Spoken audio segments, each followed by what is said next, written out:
बहू बनी मुसीबत। गांव माधोपुर में शशि बहन का परिवार रहता था।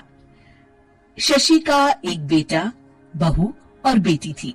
पति और बेटा किसान थे जो सुबह खेत में जाते और सारा दिन मेहनत के बाद शाम को घर लौटते।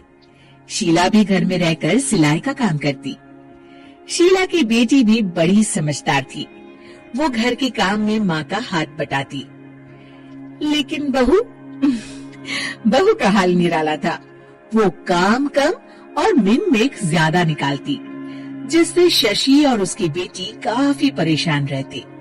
एक दिन, माँ ये क्या है? ओहो, जितना बोलो लेकिन आप लोगों को तो कुछ समझ में ही नहीं आता। भाभी क्या हुआ? और माँ अभी सिलाई कर रही हैं। उन्हें बार बार मत उठाइए। मुझे बताइए हुआ क्या है?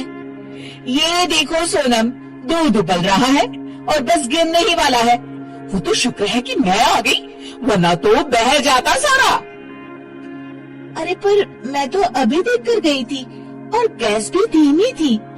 हमेशा दूध सामने खड़े होकर ही उबाल दिलवानी चाहिए, ठीक है ना?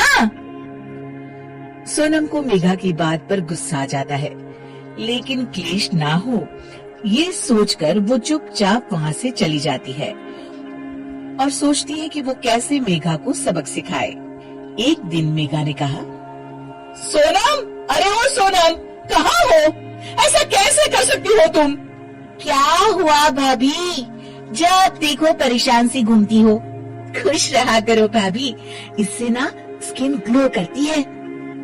सोनम, फेस तो मेरा वैसे भी ग्लो करता है, देखो, और कितनी गुणी भी हूँ मैं।